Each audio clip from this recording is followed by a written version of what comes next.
Welcome to Old Time Radio Classics. November 1949 takes Johnny Dollar about as far from Hartford, Connecticut as you can get to the island of Tin-Yutan, subtitled The South Sea Adventure. South Pacific fever was sweeping America. James Michener had published Tales of the South Pacific in 1947, winning the Pulitzer Prize. Rodgers and Hammersteins' musical adaptation had opened on Broadway just 7 months before this episode aired, becoming an instant sensation. Americans were dreaming of tropical islands. Exotic locations offered radio something television struggled to match: pure imagination. Sound effects could create tropical settings with bird calls, crashing turf, and humid jungle atmospheres. Listeners pictured paradise wherever they wanted, unrestricted by camera angles or budget limitations. International cases expanded Johnny Dollar's scope. Insurance covered cargo ships, island properties, antiquities being transported. Wherever value crossed borders, claims followed. Pirates still operated in remote waters. Treasure hunting captured public imagination. The Pacific held secrets. Post-war travel was becoming possible for ordinary Americans, though still expensive. Cargo ships sometimes took passengers.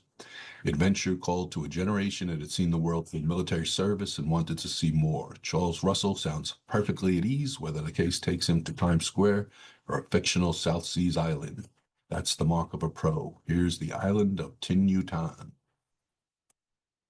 Godmother, and I was hoping to run into a native who would shrink my head.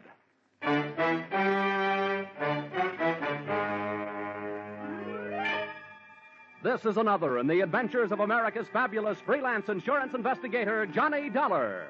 At insurance investigation, Johnny Dollar is only an expert. At making out his expense account, he's an absolute genius.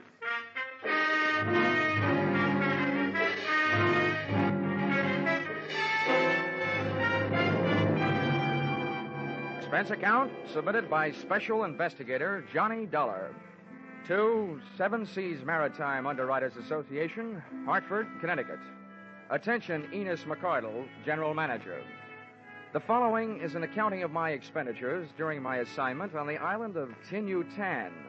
Or, south of the equator, things can get hot in more ways than one. Or, Mother, call my draft board. I'm leaving the country again. Expense account, item 1, $830.81, and 3.5 shillings. Airfare, Hartford, Connecticut, to Port Moresby, territory of Papua, island of New Guinea. That's a long trip, brother. By the time I got there, I felt that my spine could use a new seating arrangement. Expense account, item 2, $36.80. New outfit consisting of bush jacket, linen shorts, and a pith helmet. Item 3, 2 bits to street beggar regarding location of building in which was situated the Port Moresby branch of the Seven Seas Maritime Underwriters Association. Oh, him, long house, him belong white fella. Little way, big bit, money. You catch him street long side, hurry. You hear joyous big fella buckets, you fight him cry. Him long house belong from there, no? No. Thanks a lot. I'll go look it up in a telephone book. Oh.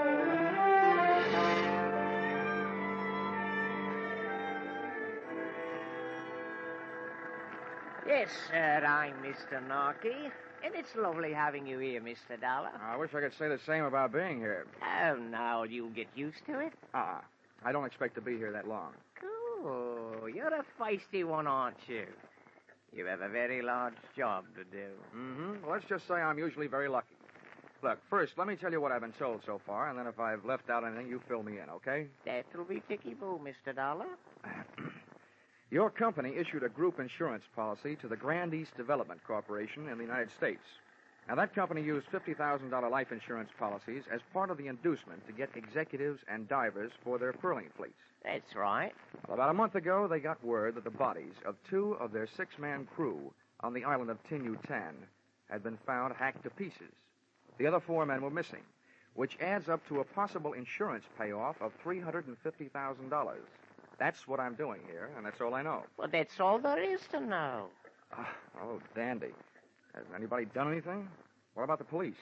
They got their own troubles right here in the port. And as for the government officials, they'll look into it the next time around. Should be in about 90 days. Oh, fine. That leaves you. What have you been doing to earn your money? Waiting for me? Well, you could put it that way, Mr. Dollar. Why haven't you gone over to Tin-Yutan? Well, now you might say that I'm just not a man of great courage, eh? Hey, but say, I can help you to get there. Oh, thanks. Heaps.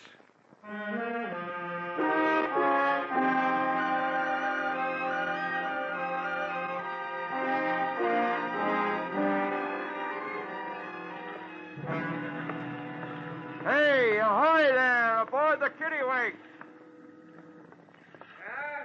What do you want? I'm looking for Captain Steve Granger. That's me. Come on aboard.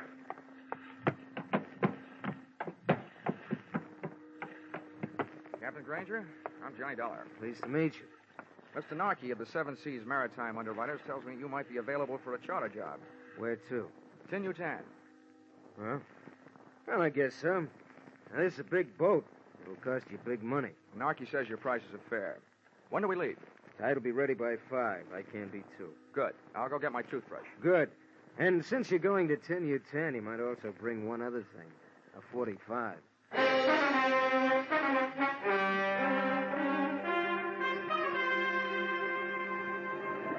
Kittiwake was a two-masted schooner, and it skimmed the swell of the Aruba Sea like a saltwater bird after which it was named.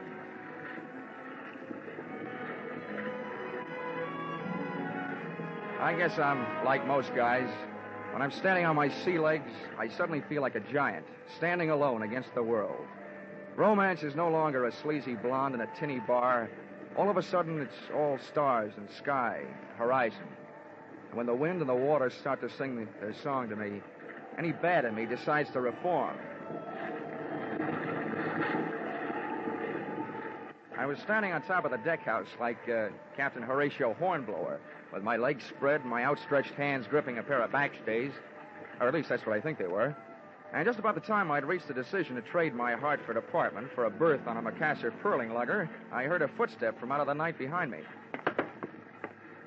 Fair passage, eh? Huh? Oh, yeah, Captain. Guess you caught me dreaming. A waste of time. This is the only place where dreaming can't possibly be as good as living. It's none of my business, but this sudden jump in Tin-Yutan tourist trade, what's it all about? What do you mean sudden? Well, this is the first time I've ever taken one passenger there, let alone 2. 2? Yeah, another guy came to me after you did. He's below decks. Oh. Well, that ought to make you happy. It'll cut your fare in half. About that, I'll just let the guy who pays my expenses be happy. As for me, I like privacy. Who is this guy? Look, Dollar, I didn't ask you any questions, did I? Well, I didn't ask him any.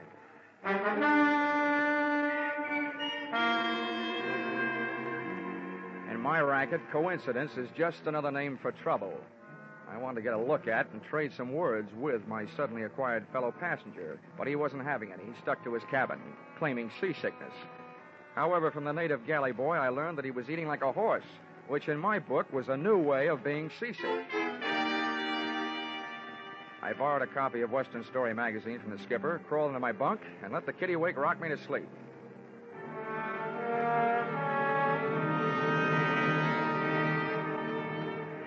The next morning and afternoon were as uneventful as they were beautiful. At sunset, we raised the island of Tin-Yutan. All right, boys. Here's where you go to work. House all sails. We'll go in under power. Hey, Beaky. You secure the jibs. We got enough help back here.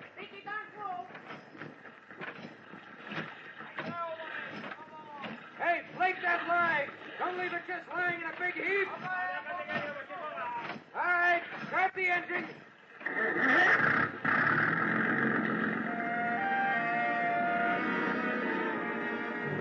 The big gas engine took over where the wind dropped us, and Captain Granger stood at his wheel, outfencing the submerged swords of coral with the slim prow of the Kittiwake.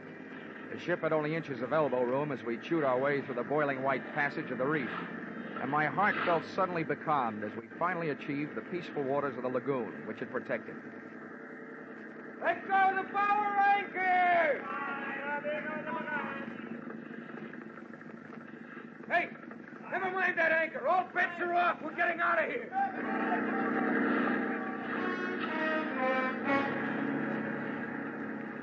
Captain Steve Granger looked like a hard man to scare, but what I saw up ahead on the beach would scare a hard man. The broken body of a shipwrecked pearling lugger, and hanging from its foremast the elongated body of a native who had been strangled out of one paradise and into another. Granger spun the wheel to starboard, and the kittiwake started a retreat. But it wasn't that easy. Cut your power, Granger, and straighten out your rudder. We're staying here. Finally getting a chance to meet my fellow passenger. I couldn't very well shake hands with him, though, because he had a gun in each one of them. What the devil's your game, Keeley? I said cut your power. Got it! Keep that crew of Kanakas up forward. If you don't, we could use a few less natives around here. Hey, brother, clap. Use English! I want to know what you're telling them. You, Dollar, get back there by the wheel. Keep your boys back there, Granger, I warned you. All right, you think I won't call your bluff? You got guts. An unarmed native, you ugly pig. You can't stop the other two, I can. Now, maybe you'll tell me what you were saying to him. I told them there was a crazy man aboard and to go over the side. They decided to protect me. They didn't make it. Now lay this rowboat in close to the beach and drop your hook. We're staying.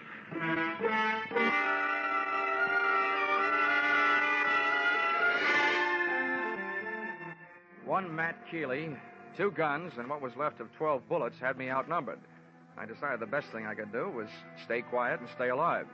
And apparently the skipper felt the same way. After we dropped anchor, Keeley herded us into the small boat, and we rowed him ashore. His gun shoved us up a path, through a grove of nipa palms, and into a clearing. First natives I saw there were even deader than the ones we had just left on the kittiwake. About a dozen of them in a semicircle. And what added up to the red-crusted craters on their naked, withering bodies was sticking out of a window in a small wooden tin-roofed hut. The water-cooled barrel of a .30 caliber machine gun.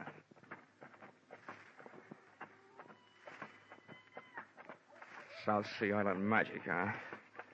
Oh, I heard you were a wise guy. Well, that can be changed. Now, come on, inside, both of you.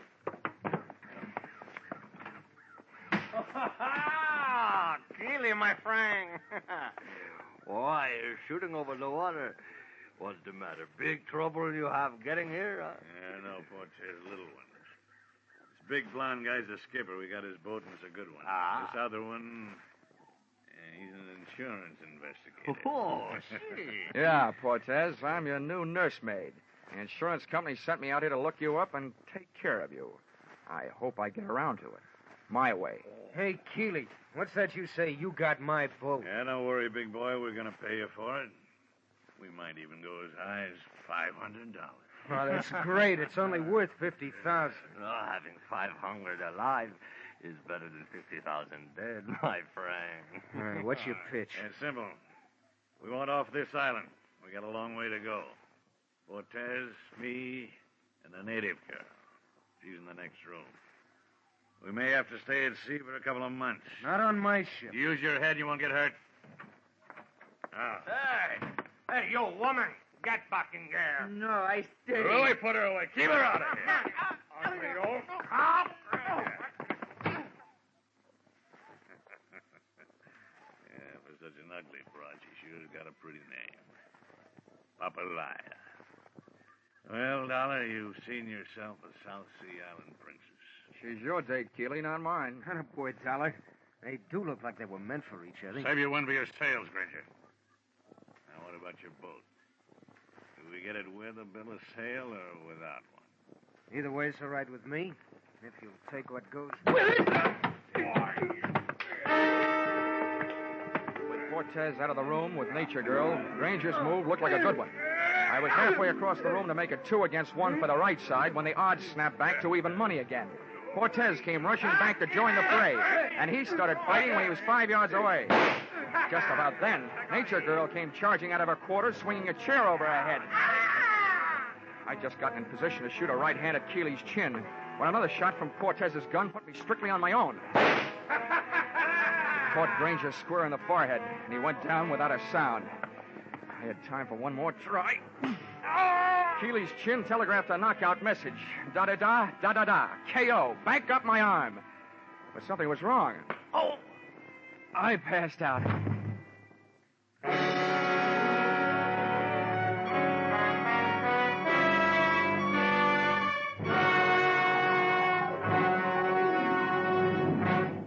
In just a moment, we'll return to the second act of Johnny Dollar. But first, 50,000 or more, always in the jackpot on Sing It Again. Music by Gene Autry and Vaughn Monroe. Music and thrills with Gangbusters, Philip Marlowe, Johnny Dollar, and Danny Clover, the Broadway cop. That's the one-way ticket to top fun on most of these CBS stations every Saturday night. This fall, when you hear them all on CBS, Saturday nights promise top music, top adventure, and a chance at radio's top prize. Now, with our star, Charles Russell, we return to the second act of yours truly, Johnny Dollar.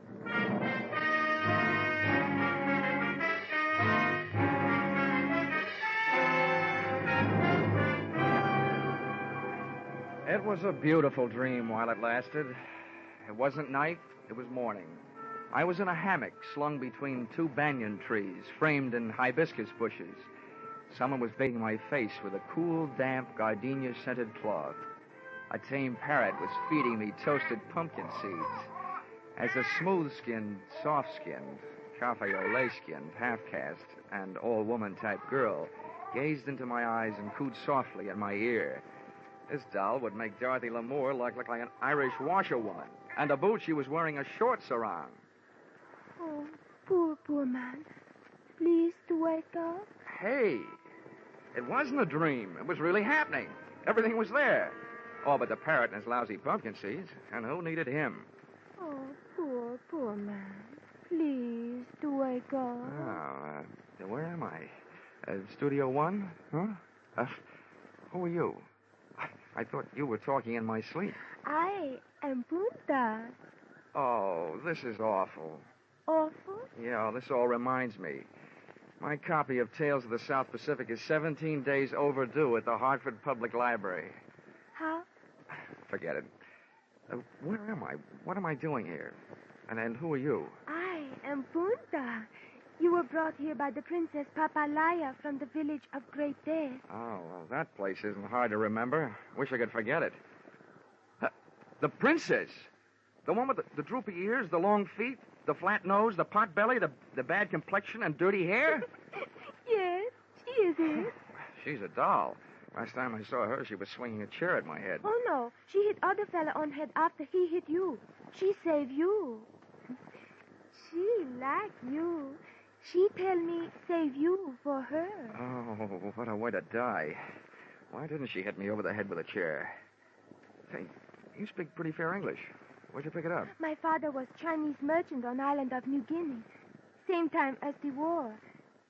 You like GI? I certainly do. Sorry I didn't bring a Hershey bar. But tell me, why did the Princess Papaya, whatever her name is, why did she save me? I tell you. She like you. Oh, stop saying that. All I want to know is, what was she doing with Keeley and Portez? You know Keeley and Portez, don't you? Yes, I know them. They bad. I work in village until they make the Great Death. They kill all their friends and many natives. They bad. Oh, now we're getting somewhere. What was that all about? They die for pearl here for a long time. The native boy, they do not like these men. They do not dive anymore. So these bad men steal all pearl first. Then they steal princess to make boy dive some more. Oh, kidnap, ransom, more pearls? What is this? Ransom? Oh, that means they'll hold the princess and won't give her back until they get what they want. Oh. But, Dream Girl, for me, a scheme like that wouldn't work with a gal like you. No, just holding you would be getting what I want.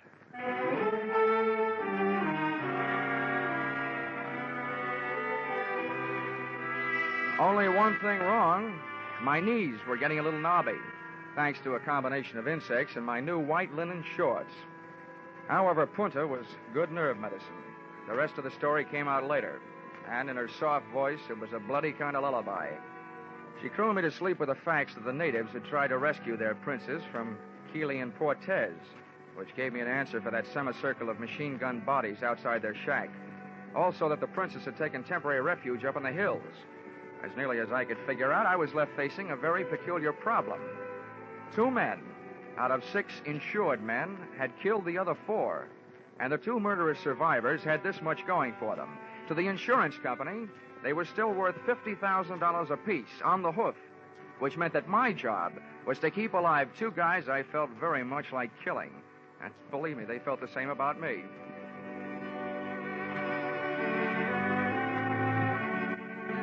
And with these beautiful, happy, restful thoughts, I left the call for darkness and went back to sleep. And who do you think I wound up with in my dreams? That hokey old parrot and his lousy pumpkin seeds. Johnny, time to get up. What? Oh. Hurry from your sleep, Johnny. There is more trouble. Hey, somebody's getting strafed. What's going on? They are killing again with their machine gun. My people trying to fight them off the island, but they are being killed. Now you must go and lead my people. Help them kill those bad men. This you won't understand, gorgeous, but my job is to stop your people and save Keeley and Cortez. Johnny, you say that now? You are one of them. No, I'm not one of them. I told you wouldn't understand.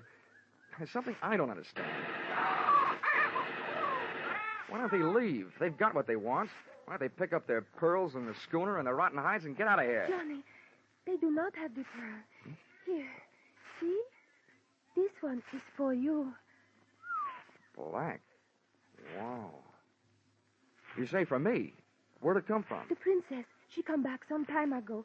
She tell me she took all their pearl. She tell me to tell you that this black pearl, not company pearl, this her own for you. She like you. Oh, I like her, too. Just the way she is, up in the hills. Right now, I wish you looked like her. Oh, Johnny, you don't like the way I look like I am? I love the way you look like you are. Why you say that? Because if you did look like her, I think I'd have an idea that would stop those men. Yeah. Turn around. Yes, Johnny. Oh, this'll be the crime of the year, but maybe I can do it.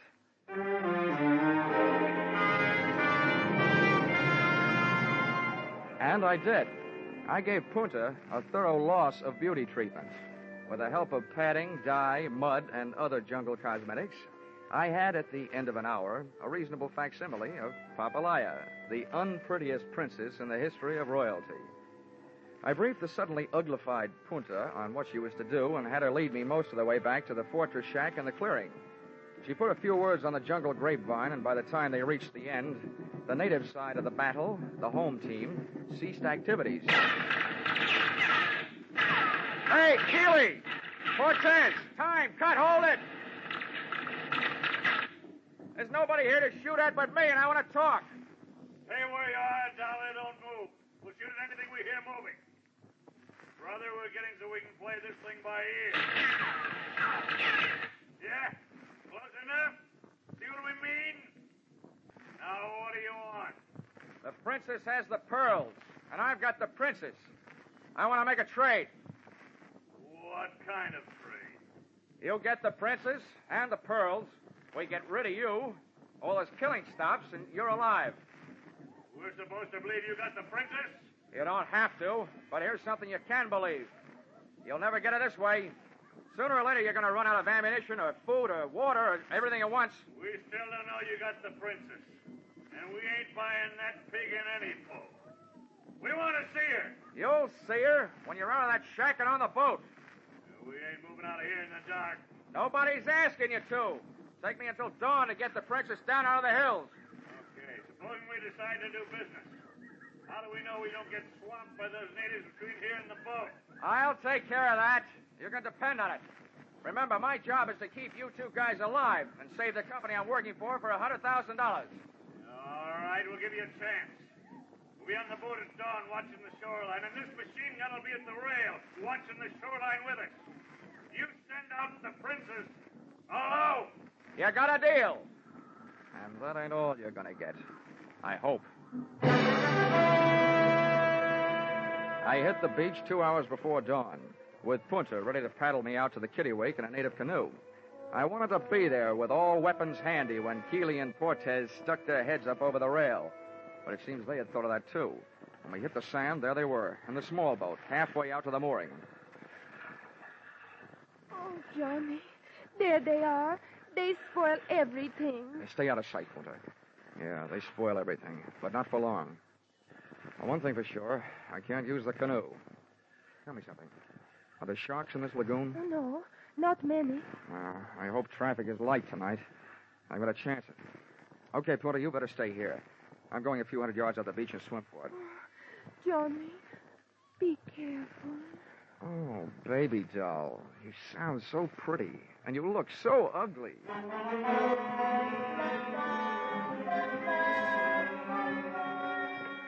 The water was warmer, and the pool at the Hartford Y. Certainly not as much fun. I spent most of the trip trying to keep from splashing and watching for shark rudders around me. That was good in a way. Helped me forget that I don't swim very well. 45 minutes later, I was still half alive, looking for a handhold on the slimy waterline of the Kittiwake on the seaward side. And there I stayed for the next hour and a quarter, listening to Keeley and Portez on the other side of the boat, nursing their machine gun and waiting like I was for the dawn. Okay, Portez, clear your gun. Canoe's pushing off from the shoreline. I see it. Put the glasses on it. We don't want no mistake. Is that a princess? Yeah, wait till I get her in focus. Hell, tell me. These glasses will bring in every line in her fat, ugly face. Those glasses brought something else, if they were that good. A hop on my heart, a lump in my throat. I had to move faster than I figured to. I had to get into action while their attention was all on the approaching canoe, and before they discovered that its passenger was not the princess, but her stand-in, Punta.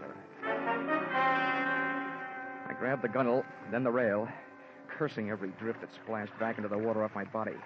I went slipping and sliding and rushing across the deck. Keeley was leaning forward, looking through the glasses, thighs against the rail, so I hit him first, sent him flying over the side. With or without a machine gun, Louis was a tough guy. Oh, just one for the road, chum.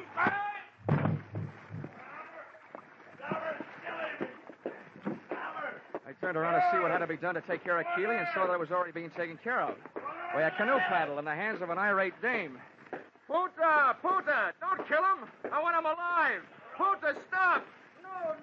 I kill enemy of man I love. Huh? Who? Oh, no!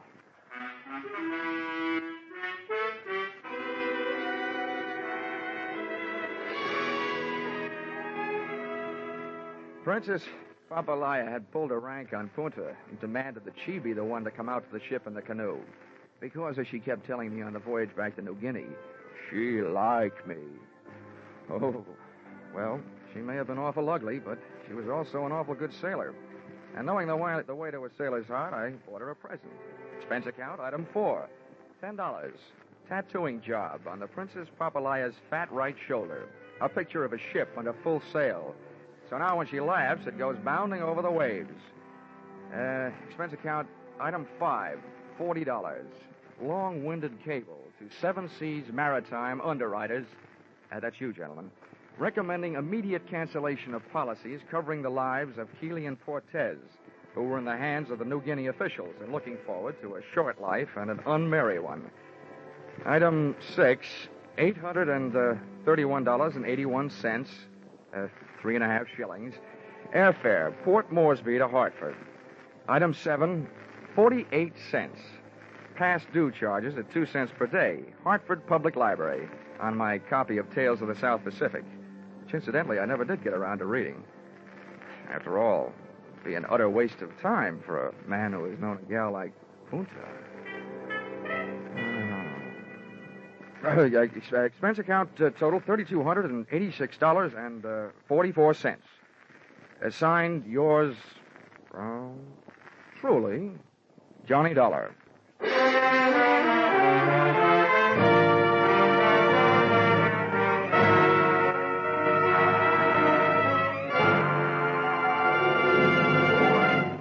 Yours truly, Johnny Dollar, is produced and directed by Gordon T. Hughes and stars Charles Russell. Script by Paul Dudley and Gil Dowd. Featured in the cast were Mary Shipp, D.J. Thompson, Tom Holland, Clark Gordon, Willard Waterman, and Larry Dobkin. The special music is written and conducted by Leith Stevens. Your announcer is Paul Masterson. Be sure to be with us at this same time next week when another unusual expense account is handed in by Yours truly, Johnny Dollar. Who's got the nation's most popular band? Vaughn Monroe. And who's the nation's most popular singing band leader? Vaughn Monroe again. Now, who brings you a caravan of the nation's most popular tunes every Saturday night over most of these same CBS stations? You guessed it, it's Vaughn Monroe. That's why everyone listens on Saturday nights to the Vaughn Monroe Show on CBS, where this fall you hear them all. Stay tuned now for Vaughn Monroe and his caravan, who follow immediately on most of these stations. This is CBS, the Columbia Broadcasting System.